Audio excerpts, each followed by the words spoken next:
Fitz, welcome to the show. Thank you so much for joining me. Absolutely pumped to be here. Yeah, I mean, this is going to be amazing. Look, I mean, we're going to jump right into it. You have an incredible background, and I do want to get into your racing broadcasting career, basically. But Yeah. let's get started at the very beginning. So we give a little preface to the conversation. Please tell everyone kind of how you got started in I guess I'm not sure what came first, fitness or broadcasting, but kind of overall how you got started, kind of how you got to where you are now. So started teaching fitness at 15. It was the first, I What? know. Yeah. So early. And the job I had before that was making Cinnabons at the mall. So I took a big step in the right direction, I think. But I fell in love with it. It was something I had a good talent for and really enjoyed helping people. It took me a while to figure out that I would do it as a career. Things were going well, but I wasn't sure. Long story short, decided I'm going to do this thing as a career. Along the way, I was cast in a television show. And so things really changed for me. I was your standard fitness center instructor for the first 5 years of my career. Did personal training, all of those things, like most Mhm. people. But then I got cast in a TV show and I learned two things. Number one, that I was just as comfortable teaching in front of a camera that I was in front of a large class. So I had a transferable skill. Not everybody does, they step on a stage or a camera and things go Freak wrong. out. Yeah. Yeah, things went well for me. And then I'd be roaming around town once the show started airing, and strangers would come up and say, "Are you Fitz?" And I am. And they'd say, "I love you. I do your show all the time. I've lost 17 pounds," or "I no longer have back pain." And those things were those were profound experiences to me because, I knew I was helping those people in the class, but Hmm. the fact that I was helping strangers that I never met because I, spent an hour teaching on this to the camera, I thought that was very meaningful. And then I started writing articles and I started getting incredible feedback through that. And so, most people do fitness as a job. It's a part-time job. You teach a few classes here and there, or you work, if you're working at a gym, gyms are paying you minimum wage and that's not a career. I I wanted a profession. I wanted to own a home and pay it off and own cars and pay them off and go on vacation. And so I spun all of my efforts towards mass media, mass audience. So everything I do reaches a large number of people. It's TV, radio, books, magazines, online presence. I do tons of corporate keynote addresses. I love it when someone gives me 800 people in a room. When I do race announcing, they give me 30,000 people. I Oh feel like my that's a really gosh. good day. And yeah, that's where my career has gone. I do a lot of spokesperson work for various companies, and I mean, I feel like I've never worked a day in my life. I love what I do. Wow. Okay. First off, I mean, I feel like people want to know what TV show, what did Oh, they, it's like, long gone, but it was called Cardio Jam. cardio. So that was like on, like, people could, like, it was on like cable, like you can, like, It was on oh, cable, and cool. yeah, it aired like 3 days a week or something like that. It was cool, and I wore leotards, so How it's been a come while. I never And got asked to do that? I would wear a leotard and do that. That's pretty cool. what's really cute is my daughter is now teaching fitness at the University of Florida, and she just bought a whole bunch of leotards, or she requested leotards for Christmas, and I just Oh thought, my gosh. whoa. But she's so cute. I was like, "Can I borrow your leotards?" Because they're pretty hot. Oh my gosh. Well, that's crazy. I mean, you don't hear that very often, that like you get approached as a fitness instructor to go on TV, which I feel like a lot of instructors would love to do. I mean, that would be probably a dream for a lot of different I- instructors. Well, and I'm sure it would. There's a whole bunch. Peloton has all Yeah, these yeah. instructors. I don't do Peloton, but I know people have their favorite instructor, and media is just different now. When you have a TV show long ago, everybody was watching it, right? Now there is no real TV show. It's Hmm.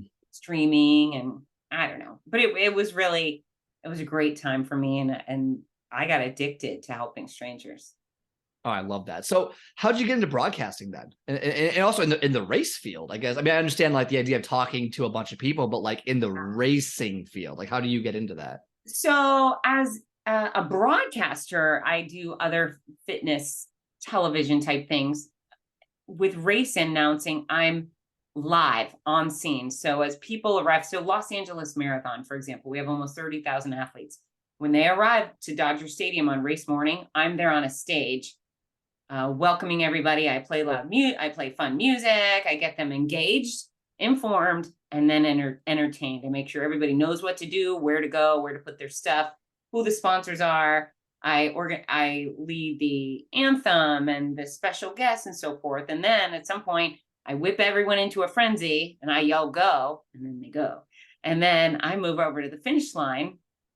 And technology allows me to welcome most of our athletes by name. I know their name, their hometown, their age, quite a few other things. And I make sure that the champion feels like champion of the world when they cross my finish line. But it's also very important to me that the dead last finisher feels like the champion of the world when they cross, because I actually think our final finishers are far more interesting than the first. So I love race announcing. Why do you feel that way? Why do you feel that the last person, or I guess let's say the back quartile, is more interesting than the winners, or the top percentage? You know what? I have incredible respect for our speedsters. I do. I know what goes into that type of accomplishment.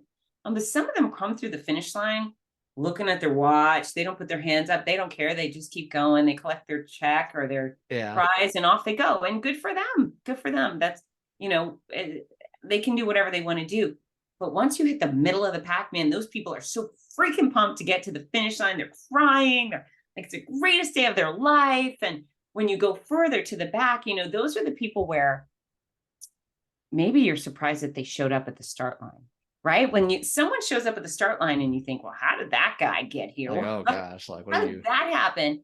And then they make it, whether it's a 3.1 mile race or a 26.2 mile race, when they get to the finish line, I am already full blown, desperately in love with them. I know how much grit it took for them to move it forward the whole way. Any marathoner, any speedster marathoner will tell you it is far more difficult to be a 7-hour marathoner than a 3-hour marathoner. Why? Because you're on your feet for so much long, and your body has so much more time to scream and suffer from the elements and so forth. And I'm not trying to turn anyone off from experiencing stuff, but but yeah, it's tough stuff. And so my admiration isn't just for like elite athleticism. My admiration is for the mental fortitude, the grits to get from point A to point B. I just so desperately love them, and they know it. And when they come through my finish line, they're thinking, whoo, that girl really thinks I'm fabulous. I give out lots of hugs and I hold hands, and, I celebrate them like they're my best friend, because at the moment they are. I will say I've only run a handful of 5Ks, like officially. I usually don't run with a big crowd. I like to run by myself. But when I do, every so often do like 5Ks. And this year, actually, I'm planning on doing a half marathon because I think I'll be healthy enough for the first time in like 2 years to actually do it. So that's the plan. But I've never had an announcer. Like I always feel very weird about someone being like so cheerful for me to. I get very awkward. I'm like, I don't like me at all. Then. Oh, I'm like, okay, I finished. Like, it's not that big a deal. And I think that is actually a great point, is where a lot of people don't have that mindset of like, oh, I don't want to be seen because I didn't do the best I could do. I don't want to be seen because I wasn't first place, or I'm just doing this for myself. I don't need all this admiration. But having it when I got it, I was like, that's so weird. But then I thought about it, I was like, oh, this feels really good to like have someone like, even if it's forced, pep you up a little bit. So you talked about kind of that mental resilience, which anyone who's run a marathon or anything like that understands. Like, the first 13 miles is like, and my buddy just ran a marathon actually, and he's like, yeah, first 13 miles is nothing. It's the next 13 that are it's like 5 miles. It's mental. It's so mental. And in your background basically is in mental perseverance. So I imagine that's kind of why you have that big admiration for them. So I guess I want to kind of go into that and how you develop this basically mental perseverance mindset is kind of the way I would go about it. Yeah, so it's become far more organized as of late. Cancer helped me put things into I don't know, into a block, right? I sealed them, and that was part of my first book, or my second book, but the first in the series. So My Noisy Cancer Comeback is that's my memoir. And I wrote it for two reasons. I wrote it because some of the things that go on with cancer, nobody talks about. When it happens to you, you're thinking, holy smokes, why didn't anyone mention this? This is bonkers. And then you start thinking, well, at least I started thinking, this is not only crazy, but this is really kind of funny. And I think people will get a kick out of it. So I got to reveal all. When I was going through it, I people knew I was sick because I walked around bald, and I had to tell them, hey, I have cancer, but I'm going to be fine. Don't pity me. But I kept all the hardships to myself while I was going through it, because I still traveled the country most every weekend. I think I took 30 trips by plane to go announce races while I was sick. While you were sick? While I was sick, 15 months of chemo. And I took over 30 trips out of Gainesville, Florida to fly to announce races. During chemo? During chemo. Oh my God. Because I hear, I do want to hit the beginning of this too, but I hear all the time when you're going through chemo, you can't, like, you're sick. Like you're sick. Like, you're not leaving your bed. That's a lie. So I was violently sick. I was, imagine having a violent stomach bug every single day for 5 months. I had that. That was me. It was wretched. I had IV fluids every single weekday for 5 months. I was nightmarishly sick, but I was also determined, and I made some commitments to me. And so this is where we get into discipline and determination. And so my first decision was to have perspective. Before I had cancer, I always blew off every other obstacle, because I would say, oh, it's not cancer. It's a speeding ticket or a spilled drink or whatever. It's not cancer. It's fine. Well, then it was cancer. And so I had to choose again. I chose to remind myself that I wasn't a kid with cancer, because that would be way worse. And it wasn't my kid with cancer. And so because of those things, I was going to put on my big girl panties, and I was going to get through it. And then I chose two things. I chose to pursue my passions. And those two things were my kids. Before I even started treatment, before I knew how sick I'd be, I decided I was not going to miss a special occasion with my kids. If they had a show, a sport, or a ceremony, I was going to be there, and I didn't care what was going on with me. And again, I didn't know what I was in for, but I made that commitment and I stuck to it. Wow. I also decided I was not giving up my career. Now, for most people, like you were just describing, who would have 15 months of chemo and radiation and surgeries, you would think, just take it off, take that time off. No one would have blamed me. I would have blamed me. I had built a career that I was desperately in love with, passionate about the events that I hosted and the people that I served. And I wasn't going to let cancer take those things from me. Come hell or high water, I was going to step on those stages, those highly coveted stages that I earned my rightful spot on. I wasn't going to let cancer take that too. It could take my hair, it could take my ability to eat food comfortably, et cetera, but it wasn't taking time with my kids, and it wasn't taking my career. So I would show up at the airport, usually on a Friday morning. I'd get there at 5 a.m. My husband would drive me to the airport, and he would see what was going on me. The day prior, I was just wiped out in bed, but I'd get up, I'd drag myself to the airport, and he'd walk me up to TSA and say, how are you going to do this? And I would just say, I just am. I just am. I was bald, and I was gray, and I was bleary-eyed, but I was getting on those frickin' planes, and I was going to make it happen. And here's the magic is, as you can imagine, travel by plane with a wretched stomach wasn't a good experience. I would get to my point B. Quite often my race directors would have arranged IV fluids for me on my request. I would say, please help me get with the medical director. I need hydration because I'm dehydrated because I was so sick. I would often sleep on the hotel bathroom floors, because when you're so sick and the room is spinning, that's like the greatest place to be. My alarm would go off at 4:30 in the morning. I would drag myself up, and I'd get dressed, and I would drag myself over to the start line. And the second I stood on those stages, absolutely everything that was wrong with me disappeared. Absolutely everything. When I got on those stages to serve those incredible events and those extraordinary people, everything that was wrong with me disappeared as long as I had a runner out on the course. I got to be full force Fitz Koehler as long as I was doing this thing that I did. Now, mind you, once the final finisher crossed, quite often I was shut down quickly with some pretty horrid after effects, but it was so worth it. If I hadn't made those decisions, all I would have been was sick. All I would have been was sick for 15 months. And that's no way to live. My doctors never told me to stay home. They never told me to hide. They never told me to cover up with a mask. They said, you go, you live your best life, because what you do makes you better. It makes you better. I was the most immune compromised person on planet Earth, and I thrived via my career and my kids. And so, everyone gets to make their own decisions, but the mental game matters. And if you decide to sit home and give up everything that's meaningful to you, everything that brings you joy, you're going to be in a way worse situation than you were. So it was perspective, it were my passions. I chose to stay positive. Now, did I cry? I cried probably every single day. It was brutal. It was just unfathomable stress just looking at myself. I lost 11% of my weight. I'm already a thin person. I was skeletal. It was very traumatic. But I would cry alone in my bathroom. I would cry alone in my car, and then I would dry my tears, and I would figure out how to have a laugh, So perspective, passions, positivity. I had a traumatic experience in an MRI machine that it was as bad as it could get. And how did I get through it? Well, I had to coach myself. And what I said inside here was, Fitz Koehler, you can do hard things. You can do hard things. You've raised two great kids. That's a hard thing. You've built an international business. You write books. I used to be a competitive kickboxer. You can do hard things. You can do this. And what I learned is that in order to survive, I was going to constantly have to do things that terrified me. And so I was constantly in my head saying, you can do this. You can do this. This is why I've seen you be strong before. You can do this now. And eventually I had said it enough, like a cuckoo person. I talked to myself enough that I was done. I had to really beat things into my head, but I did not stay home.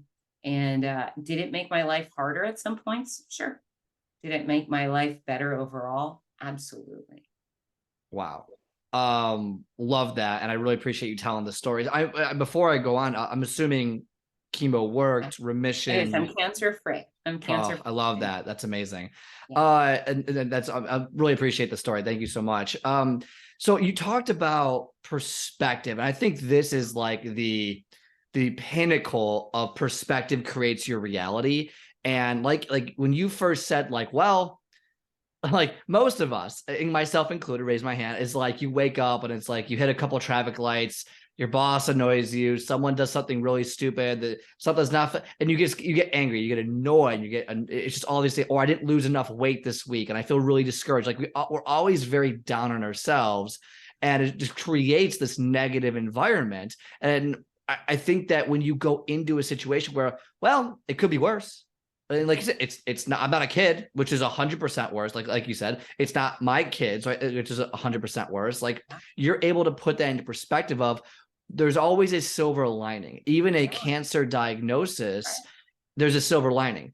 So I love that message, because I think so many people, and even if you, again, a lot of people here might not have cancer, or they might know some with it either way, but it's about putting your life into perspective. Okay, like, yes, you've been given a bad hand, bad cards. You got a 2-7 offsuit, but that doesn't mean you're going to lose. It's just all how you play it, how you perceive what's going to happen. I love that. So I really appreciate you sharing that. When you got the diagnosis, take me through your. There's no way it was a positive response to it at first. I mean, I think you probably took some time to really be like, why me? And then how do you, if that's true, and then how do you go from the why me to the silver linings that you talked about? So there never was a why me, just because why not me? Okay. And everyone could have a cell go rogue, and mine did. It was 7 weeks after a sparkling clean mammogram that I found a lump. It was already a sizey lump that had already spread to my lymph nodes. I didn't tell anyone. I just started going in and getting doctor's appointments and scans. And it was when the radiologist said, yeah, you've got a mass here and 3 hard swollen lymph nodes I'm concerned about. That's when my water work started. And even though I'm Susie Sunshine and I'm the most positive person on the planet Earth, I definitely thought I was dying. I thought, you know what, I'm the beacon of health and happiness. I have this perfect career and this perfect family. I'm definitely going to make the perfect tale of tragedy. I just thought, oh, here it goes. And I'm sure many people will identify in the fact that, I couldn't even think about me. I just was so devastated to lose my kids' lives. I just wanted to be with them. And so it was hard. It was so scary. And you try to keep a stiff upper lip. I didn't actually tell my kids what was going on until I had a diagnosis. I figured Oh wow. once I get the biopsy and the official diagnosis, because I'm not going to freak them out over it unless, If you know, something what if it was yeah. benign, right? Hmm. So I had to pretend to be okay, and that was Wow. interesting. But yeah, I was terrified. Um, and what was your other question? I'm so sorry. No, no, Just I mean, a actually, moment. I think you answered most of it right there. I think the main point is, or the main question is really, how do you go for, so you had the waterworks, you got, when you got the diagnosis, it was Yeah. terrible. How do you go from that to that silver lining? So my doctor he said, Fitz, it's funny, he goes like this. First I get told, all right, your biopsy results are clear now. Not only, so I was told at first, yes, you have cancer. We're going to find out what kind of breast cancer, because apparently there's all sorts of breast cancers. And they call back and they said, you are estrogen positive and progesterone positive and HER2 positive. And I was at a bagel bakery with my 3 interns. I had stepped to the side, but this Oh my nurse calls with gosh. these details, and I just threw out the F bomb. I was like, you have to have everything. I'm definitely going to die. I mean, you don't want to hear the word positive when it's cancer. But she said, no, no, no. With this type of testing, the positives are good things, because the positives mean we know what's feeding your cancer and we know how to kill it. So that was nice. So I went in, my oncologist, he said, Fitz, listen, uh, 94% of all breast cancer cases are curable. The type you have is specifically curable. Okay. We're going to cure you. You're going to suffer, but we will get you there. You're going to be okay. This is not going to kill you. And I just chose to believe him. You know, I say that I chose to believe him. I told my kids with a straight face, I'm going to be okay. Mommy's going to look weird. I'm going to feel kind of bad for a while, but I'm going to be okay. And then in the back of my mind, you know, I'm in my office right now, for example, and there's old photo albums and yearbooks. And I would think like, well, this is just garbage. When I die, who do these yearbooks mean anything to me? Like, everything I have in here becomes trash. You know, there was a lot of stuff going on, even with my good attitude, you know, Mhm. and the attitude was real, but there's still, you know, I made sure my kids knew how to cook food, because I thought, well, if I die, they need to know how to cook chicken or whatever. You know, it's just, it was a back and forth. There was the reality of maybe I would die in surgery, maybe the chemo, I'd have an allergic reaction. So I don't know. It's very stressful for a girl who handles stress beautifully. I never felt the weight of anything like that before. Tough. I mean it's, I mean, it sounds, I mean, just unbearable.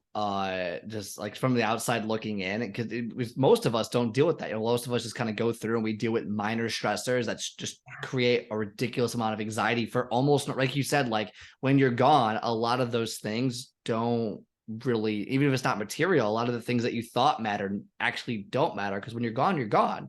And what stays is what you know, what you're able to actually leave behind or teach someone else.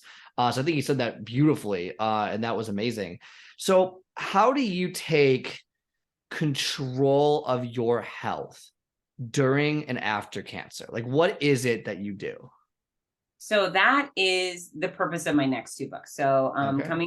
being released in January this month, is Your Healthy Cancer Comeback, Sick to Strong. That book is a guidebook, a manual, a blueprint for cancer patients and survivors to slow the decline. So if you're in the middle of treatment, there are things you can do to prevent yourself from getting worse. And then here is how you dig yourself out of that hole. Here is how you build back up your strength and your stamina and your mobility and your balance and your vibrancy and eventually, hopefully, athleticism, right? So that is so excited about this, because there's nothing else. Nothing exists. There is no book that competes with it or compares to it. It's everything: nutrition and exercise and sleep and complementary care and mental fortitude. It's all there. So I'm thrilled about that.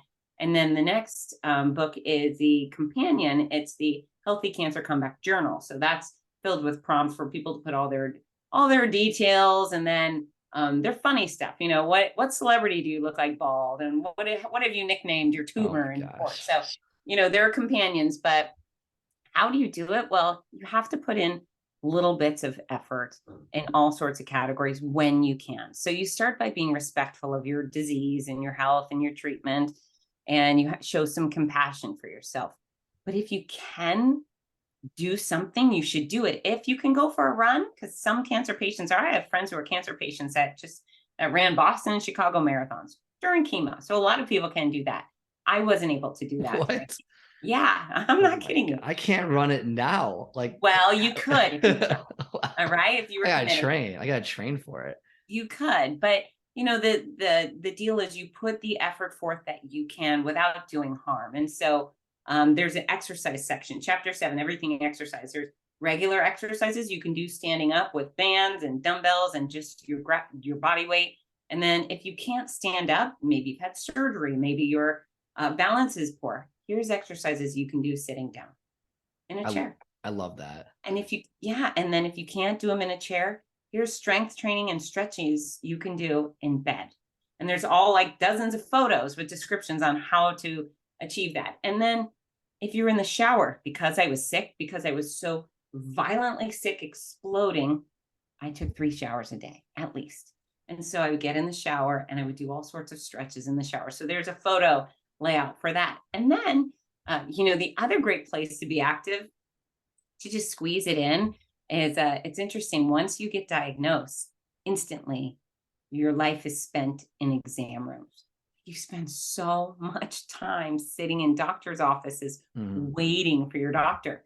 So, sure, if you're in a waiting room with other people, can you walk instead of sit? Absolutely, that's helpful. Can you do calf raises? Sure. But once you get behind a private exam room door, all bets are off. You can bring music, put your earbuds in, you can dance around, you can jump, you can shuffle, you can do push ups on the wall or on the counter. You can use the exam room table for stretches and strength training. And so there's a whole photo pictorial on cool things to do in the exam room. And the other thing I really like to do is I kept myself occupied because they were so boring. Is I would bring markers and I would draw pictures and messages on the paper on the table for my doctors. And I Okay. was like, what is this? And I was always drawing funny pictures for them or the nurses. And then I would steal their gloves, their rubber gloves.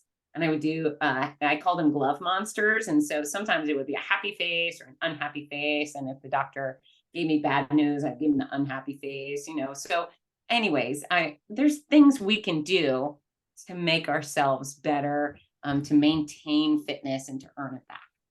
What you said in the early part of that, there's nutrition with that as well.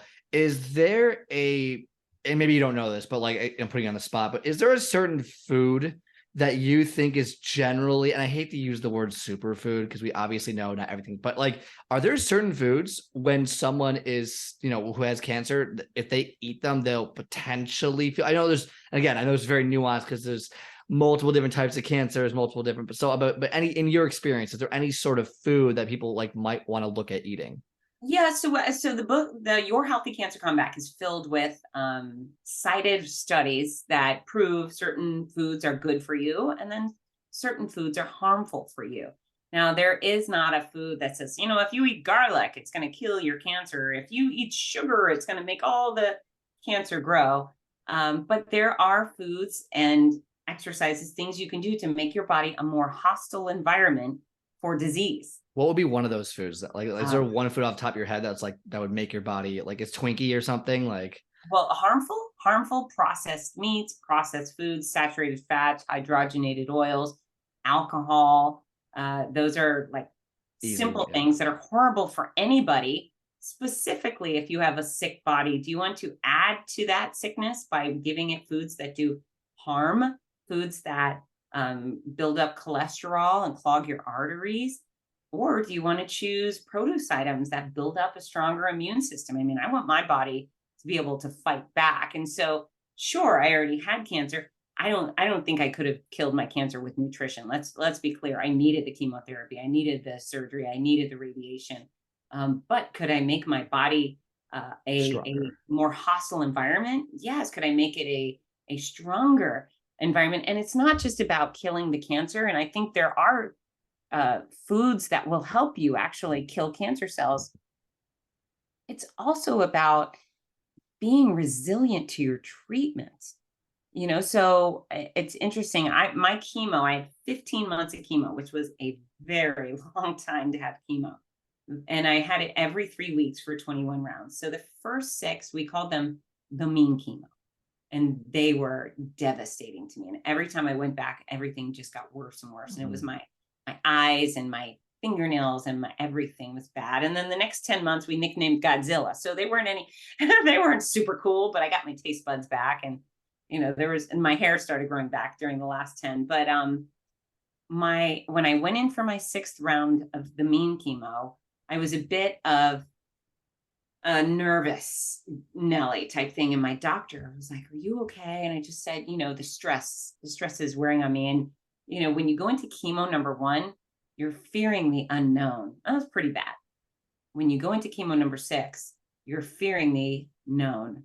You know exactly what these drugs are going to do to you. And it's horrifying. At least it was for me. Again, not every cancer patient gets that toxic type of drug. But for me, round number 6, you're just waiting to be obliterated again. And so my doctor said, he goes, "Fitz, you've been doing so great." I said, "I'm not doing great." He goes, "No, you're doing so great." I said, "Dr. Gordon, absolutely every morsel of my body has been damaged. Like everything's falling apart.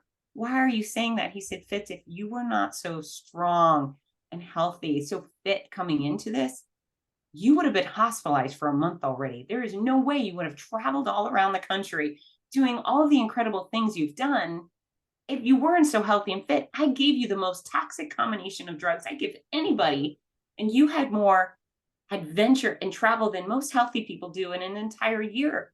Yes, you've suffered, but your health and your fitness has paid off in spades. I've never seen anything like it." And from then on, I thought, okay, now I get it. I get it. It did matter. All my efforts did matter. And my stretches in the shower, they mattered. And, everything, my taste buds went for 6 months. Everything tasted like it was covered in black dirt. Oh gosh. Yeah. So it wasn't fun. A lot of cancer patients have that. But, I could have had black dirt that was going to do harm, or I could choose black dirt covered fruit, and so I forced it. I had bland foods that were healthy versus bland foods that were unhealthy. So we do have control, and it's very important for cancer patients to know that you have so much control. Yes, there's going to be some very difficult things going on, but if you put forth the effort, whatever your best effort is, quality rest, quality nutrition, exercise in a variety of ways when possible, mental fortitude, you will decline less quickly, and then you will rebound far more quickly. It's important. I love that. You said earlier that because I want to kind of go back there a little bit. You had this passion, like, I don't want to quit my job. I want to be there for all of my kids' adventures. I want to do all these different things. Then you just brought up mental fortitude again. So I love this kind of tying back into number one, perspective. Number 2, this resiliency that, I think is a great message for people. Now, I want to like kind of take out, a little bit of the cancer part, because a lot of people, if they don't have it, they're like, well, I don't relate to this. How would you kind of almost like make the analogy of, okay, like you don't have to have cancer to have a passion and push yourself. How does someone push themselves towards something they want to do? And so many people have goals. So many people have things they want to do, but year after year after year, they fall short. They don't achieve it. They give up on it because life gets in the way. Whether it's cancer, whether it's something else, something is going to pop up in your life to get in the way. How does someone stay committed to a goal? And your goal at the time was to continue work, do all those different things. How does someone stay with those goals? How does someone, stay committed, stay disciplined? How do you do that?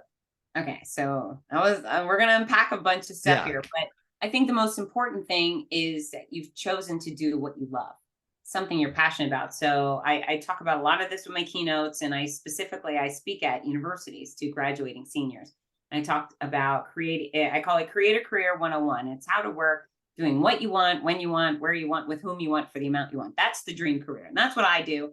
And that's what a lot of people who feel really fulfilled with work do. They've chosen wisely. I graduate, my master's is in the College of Exercise and Sports Sciences. So quite often I go and speak at the College of Health and Human Performance. These are kids, students who love health, they love fitness, they love sports, they love travel. They've got a degree in one of those topics. Yet when they graduate, maybe their uncle offers them a job selling cars. So they ditch their dream job and they go take what's easy. They go take what's available, the low hanging fruit. They go sell insurance. They're just not doing what they want. You get stuck in the job selling cars where you really want to be a marketing director for a professional hockey team.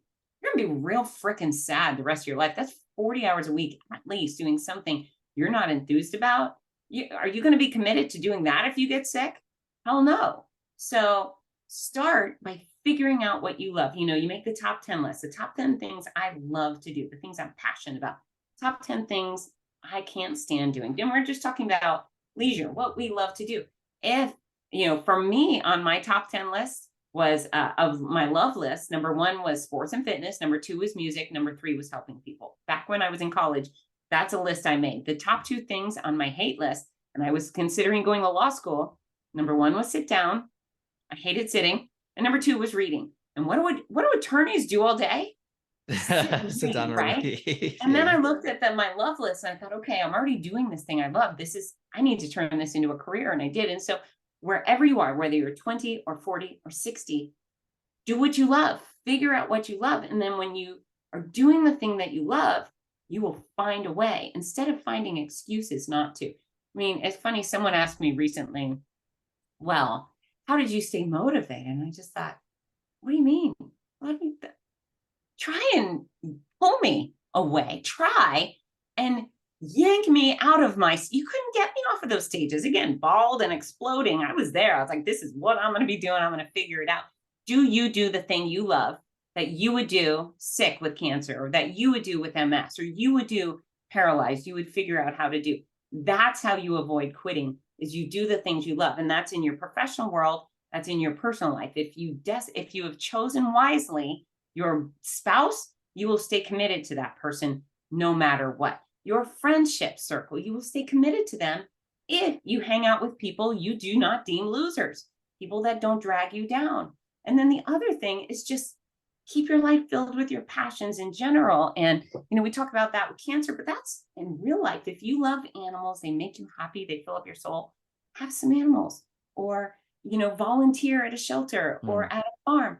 And then let's say you break your legs and you can't go to the farm. Okay, well then get on TikTok and watch funny animal videos. Here's a way to always include your passions in your life. And so, I believe that is how you stay motivated, is you turn your focus, your ire towards something you want so desperately that you would do bald and sick, and then everything else falls into place.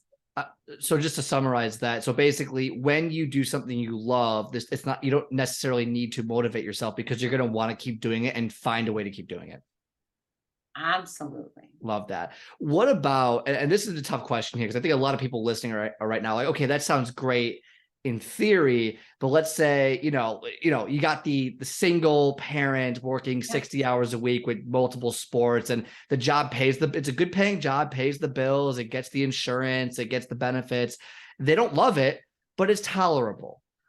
Maybe it's a friend that it's like, well, I just known them for so long, I'm not going to leave this friendship because they don't support me in this way, or we've gone different directions. I don't want to leave them, or it's whatever it might be. There's always those. I'm not saying you hate something, but something's not ideal. What do you say to those people who are living in that gray space of not ideal, don't hate it, they're there, and they can accept it? Well, you should never accept defeat. Number 1, you just shouldn't. But the best time to get a job is when you have a job. So, okay, if you have that 60-hour-a-week job, you're probably prime for something else. You build up your resume and you start knocking on doors. You start making phone calls. You start pushing the needles. I didn't become a very successful keynote speaker overnight. I had to speak for free to children, and then for free to tiny weight loss groups, and then for free to student groups. And then someone paid me $100. And then eventually it was $1,000, and then it was $10,000. I built it up from the ground up. Don't expect to be the athletic director for the Florida Gators tomorrow because you really love sports and you love the Gators. You got to start small. It's interesting. I mean, in fitness, people tell me all the time, "Oh, I can't eat well. I have kids." Well, what the Oh hell my are you gosh. doing giving your kids crap food and eating off the plate? Yes. Why don't you feed your kids nutritious food? And nutritious food isn't more expensive. Look at the bag of Doritos is $4. You can certainly get an equal amount of grapes or strawberries for $4. You know, buy it food, healthy food in season, buy it frozen, buy it canned. You can still get healthy food where there's a will, there's a way. Parents can exercise. There, I'm living proof. And there's millions of other parents who exercise with their children, exercise when their kids are at school or their kids are doing sport. You know, again, where there's a will, there's a way. So, you know, I hope people will not accept failure. I hope they will not accept misery. You may not be able to leap into your dream career right away, but by golly, start moving the needle, pushing things forward. If you settle and you lean back, you're never going to get there. Oh, I love that message, right? It's just no excuses. Like if you want to do something, go do it. And regardless of the hand that you are dealt, regardless of your situation that you're in, you know, your perspective creates your reality. If you think that you can't do it, well, you won't be able to. But if you think you can, you'll be able to find a way, especially if it's something that you're passionate about, and if you're leaving something that you're not passionate about. And it's tough. And a lot of people listening right now, this is not easy by any means. I mean, there is a long journey. But the formula is simple. It's just about doing it. Yeah. And you know what's interesting, Scott, is funny. So as I have stood on various stages and talked about fitness, I know sometimes people are looking at me and let's say pre-cancer, they would look and be like, what does she know? Skinny blonde, bitch. What does she know? And they'd look at me kind of suspicious. And even with Mhm. my master's degree and so forth, they'd think like, oh, she doesn't know anything. And then I tell the group, you know, I'm 45 pounds less than I was in college. I had an eating disorder. All of a sudden they soften up and they go, oh, she's real. She's human. And you know, but I wasn't given the benefit of the doubt No. before. You know, someone might be hearing me talking right now and saying, well, what does she know? Okay, well, if you would have seen me sleeping on those hotel bathroom floors, bald and gray and skeletally thin, do I get more credit for being human and just being someone who makes good decisions for myself? I mean, do you have to go back and look? Thankfully, there were no pictures of me um, writhing and suffering on those hotel bathroom floors. But think of that girl, and she made those decisions. That one made the good decisions. And so there's nothing superhuman about me. I have no extra given gifts that anybody else doesn't have or hasn't had. So we just have to make decisions and hard decisions. You know, maybe they'll come after you make some good little decisions, right? Mhm. Easier decisions, but you got to just start choosing. Got to do it. Things will get better. I promise. I love that. Fitz, where can people find you?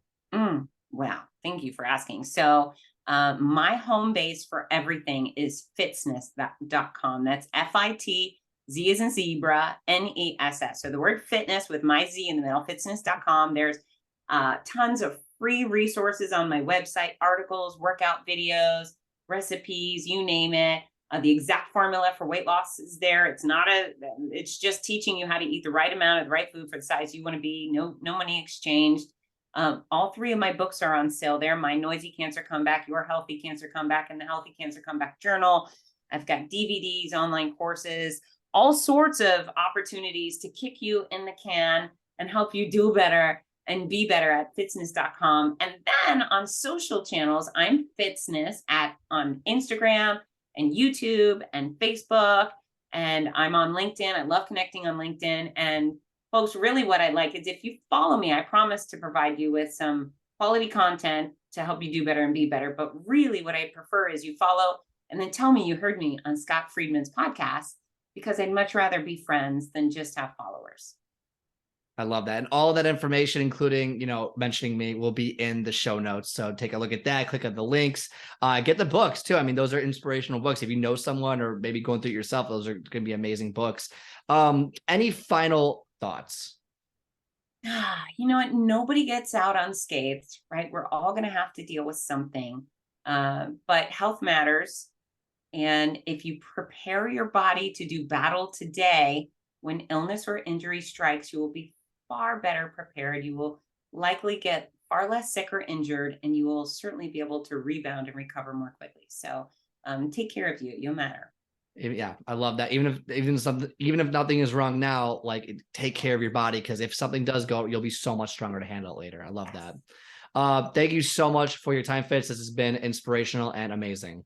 Thank you.